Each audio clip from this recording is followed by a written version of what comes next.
Wayanad package പോലും നമുക്ക് തന്നില്ല. വയനാട് തീവ്ര ദുരന്തമായി പ്രഖ്യാപിച്ചിട്ട് പോലും നമ്മൾ ആവശ്യപ്പെട്ട ഒരു തുകയും വയനാടിന് വേണ്ടി അനുവദിച്ചില്ല.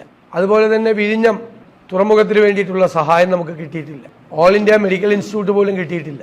സംസ്ഥാനം എന്നുള്ളൊരു പരാമർശം പോലും ഇല്ലാത്ത രീതിയിലുള്ള പൂർണ്ണമായ അവഗണനയാണ് കേരളത്തോട് ചെയ്തിട്ടുള്ളത്. പിന്നെ ഇൻകം ടാക്സിന്റെ പരിധി ഉയർത്തി എന്നത് ഒരു പൊളിറ്റിക്കൽ ഗിമ്മിക്കാക്കി ഭയങ്കരമായ ഒരു മിഡിൽ ക്ലാസ് ബജറ്റാണെന്ന് വരുത്തി തീർക്കാൻ വേണ്ടിയിട്ടുള്ള ഒരു ശ്രമം നടത്തിയിട്ടുണ്ട്. അല്ലാതെ ആഴത്തിലുള്ള ഒരു സമീപനമില്ല. പുതിയ സർവേ എല്ലാം പുറത്തു വന്നപ്പോൾ അറിയാം സാമ്പത്തിക പുരോഗതി താഴേക്ക് പോരുകയാണ്. അപ്പോൾ വളരെ ഗുരുതരമായി കാർഷിക മേഖല, രാജ്യത്ത് മുഴുവൻ കാർഷിക മേഖല നേരിടുന്ന ഗൗരവമായ പ്രതിസന്ധികളെ അഡ്രസ് ചെയ്യാനുള്ള ഒരു കാര്യവും ഇടത്തരം ചെറുകിട വ്യവസായ സംരംഭങ്ങൾ രാജ്യത്ത് നശിച്ചുകൊണ്ടിരിക്കുകയാണ്. അതിനെ പുനരുദ്ധരിക്കാൻ വേണ്ടിയിട്ടുള്ള ഒരു പാക്കേജും ഇല്ല. അടിസ്ഥാനപരമായ വിഷയങ്ങളോട് പ്രൈമറി സെക്ടറിനോടും സെക്കൻഡറി സെക്ടറിനോടും എല്ലാം നിരുത്തരവാദിത്തപരമായ നിലപാടാണ് ഈ ബജറ്റ് സ്വീകരിച്ചിരിക്കുന്നത്. രാജ്യത്തിന്റെ പ്രയോറിറ്റി എന്താണ് എന്ന് മനസ്സിലാക്കാതെ പൊളിറ്റിക്കൽ ആയിട്ടുള്ള ചില കാര്യങ്ങൾ നേടിയെടുക്കുന്നതിന് വേണ്ടിയിട്ടുള്ള ശ്രമം മാത്രമാണ്. ബജറ്റ് ഇങ്ങനെയായാൽ സംസ്ഥാനങ്ങൾ കൂടുതൽ